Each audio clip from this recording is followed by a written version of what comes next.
오늘 저는 여러분에게 절대 엮여서는 안 될 사람들에 대해 이야기하고자 합니다.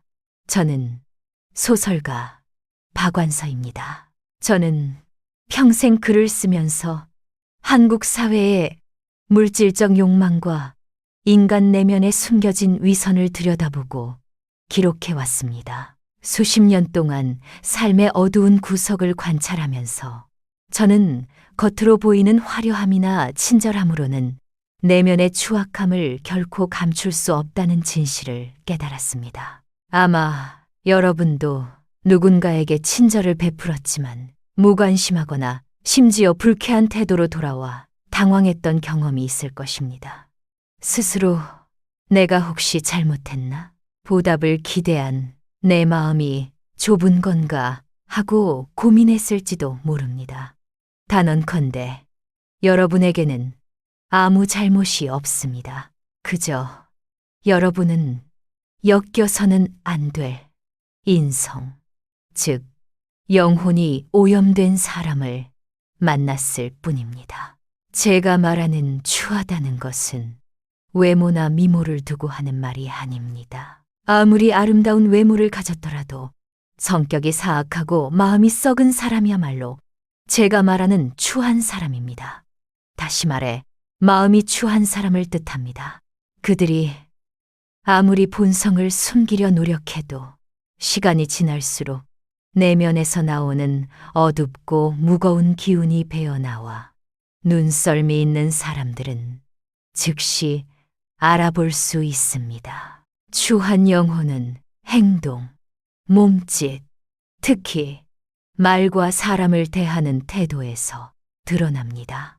그들은 극도로 자기중심적이며 오직 자신만을 생각합니다. 타인의 감정이나 주변 사람들이 자신을 어떻게 생각하는지에 대해 일절 신경 쓰지 않습니다. 그들은 어떻게 하면 남을 조종할 수 있을지, 어떻게 하면 자신이 중심이 될 수 있을지, 혹은 남을 이용해 자신의 이익을 취할 수 있을지에 대해서만 골몰합니다. 여러분이 거리를 두어야 할 추한 영혼의 구체적인 특징은 다음과 같습니다. 그들은 상대에 따라 태도를 바꿉니다. 오직 개인적인 이익만을 생각하기 때문에 자신에게 도움을 줄 수 있는 사람에게는 노골적으로 관심을 보입니다. 상사에게는 예의 바르고 훌륭한 모습을 보이려 필사적으로 노력합니다. 하지만 주변에 동료나 부하 직원밖에 없다고 판단하면 마치 딴 사람처럼 오만하고 무례하게 태도를 완전히 바꿉니다. 혹은 일부 여성들은 이성 앞에서 갑자기 태도가 변하기도 합니다. 관심 있는 남성 앞에서는 순진한 척, 위를 쳐다보며 귀엽게 행동하지만 여자친구들 앞에서는 다리를 벌리고 앉거나 남의 험담을 서슴지 않습니다. 스스로는 영리하게 처신하고 있다고 생각하겠지만 이렇게 사람에 따라 태도를 바꾸는 것은 매우 얄팍한 행동이며 결국에는 들통나기 마련입니다. 본성이 드러나는 순간 그를 아끼던 상사나 관심 있던 이성 모두 질색하며 등을 돌리게 됩니다. 이러한 사람들은 남의 불행을 바랍니다. 누구나 자신보다 유능하거나 행복해 보이는 사람을 보면 부러움을 느낄 수 있습니다. 누가 결혼하거나 승진했다는 소식에 잘 됐네, 축하해! 라고 진심으로 기뻐하는 것은 인간의 자연스러운 감정입니다. 그러나 마음이 추한 사람은 그렇지 않습니다. 그들은 남이 불행해지기를 바라는 경향이 강합니다. 자신보다 행복한 것을 견디지 못하며 그 질투심을 억제하지 못합니다. 물론 질투심은 누구나 가지고 있지만 보통의 사람들은 공공연하게 드러내지 않으며 억제할 줄 압니다.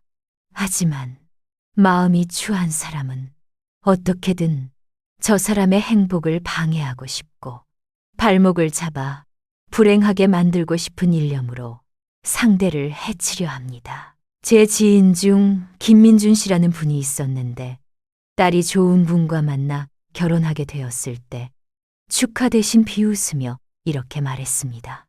사위가 콩팥 하나가 없대. 오래 살지는 못하겠지. 소름 끼치는 일입니다.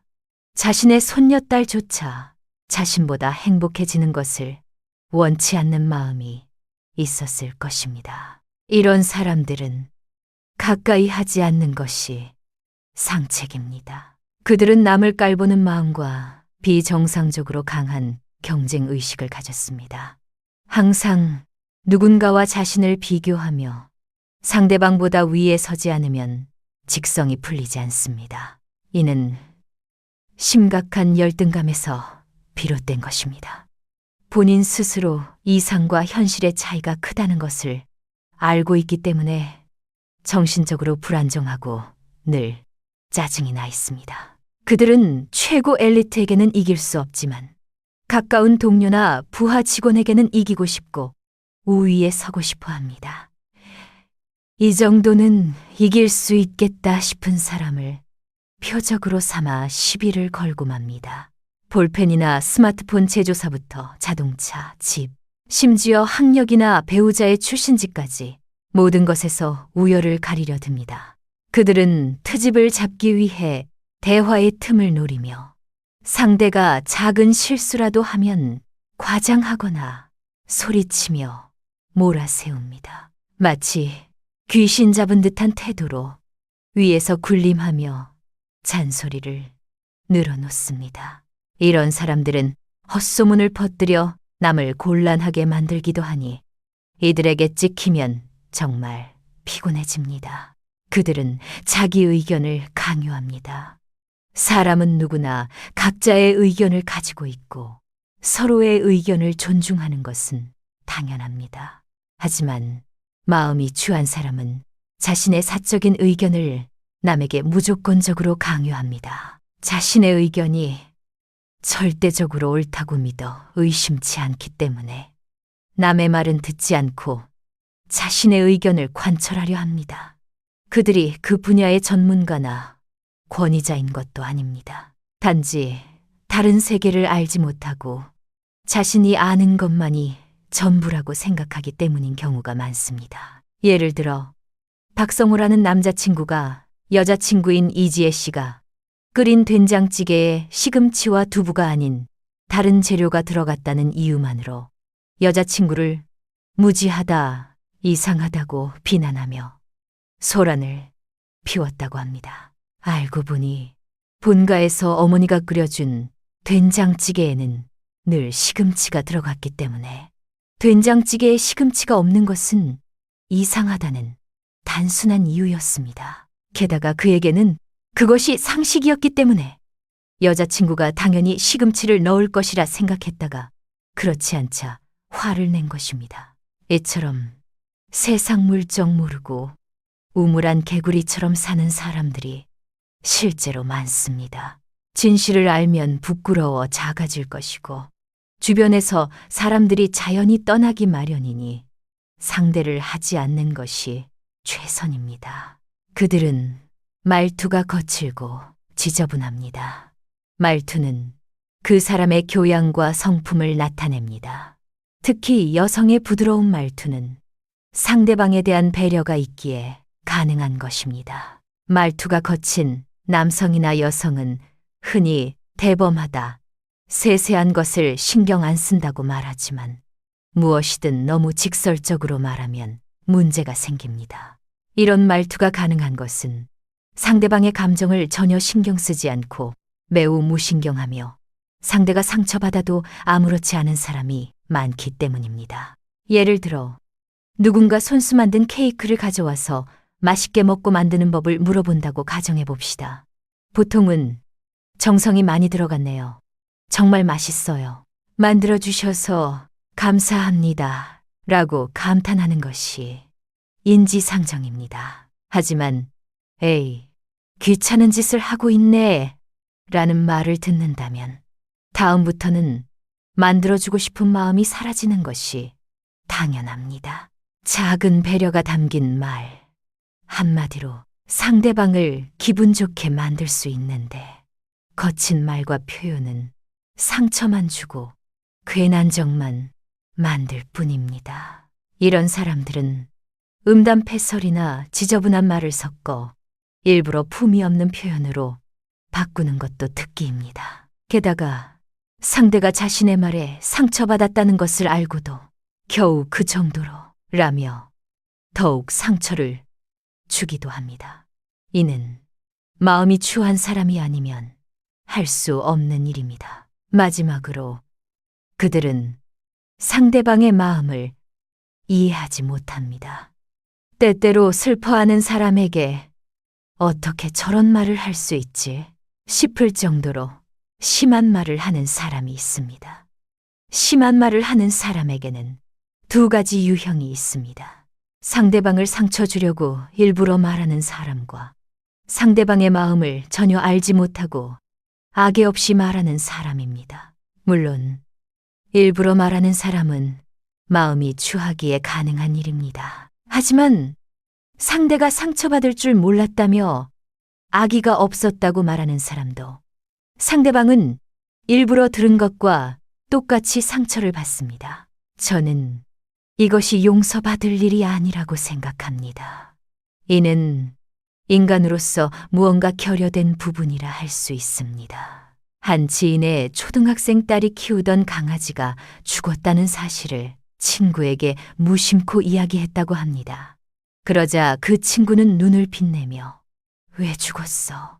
어떻게 죽었어? 하고 질문 세례를 퍼부었습니다. 딸은 눈물을 참으며 고개를 숙이고 피했지만 그 친구는 얼굴을 들이밀며 끈질기게 대답을 요구했습니다. 그것을 본 친구의 엄마마저도 말리기는커녕 야, 왜 죽었는지 묻잖아. 똑바로 대답해! 라고 다그쳤다고 합니다. 결국 딸은 울면서 집으로 돌아왔습니다. 이 이야기는 듣는 것만으로도 화가 치밀어 오르는 일입니다. 같은 반 친구는 죽음이 무엇인지 몰라 악의 없이 호기심에 물어본 것이라 쳐도 그것을 가르치고 다독여야 할 엄마라는 어른이 딸의 슬픔에 공감하기는커녕 상처를 더 주는 것은 정말 답이 없는 행동입니다. 악의가 있든 없든 상대의 마음을 이해하지 못하는 사람과 엮이면 이렇게 되고 맙니다. 이는 결국 타인에게 무관심하기 때문에 자신이 하고 싶은 말이나 알고 싶은 것이 최우선이 되는 것입니다. 일부러 상처 주는 사람도 악의 없이 상처 주는 사람도 상대방의 마음을 이해하지 못한다는 점에서는 둘 다 마음이 추한 사람이라고 저는 생각합니다. 이런 추한 사람들과는 억지로라도 엮여봐야 좋은 일이 하나도 없습니다. 여러분이 상처받거나 더 나쁜 일에 휘말릴 수 있기 때문입니다. 부디 잊지 마십시오. 당신 자신이야말로 가장 소중하며 당신의 마음의 평화와 행복이 가장 중요하다는 것을.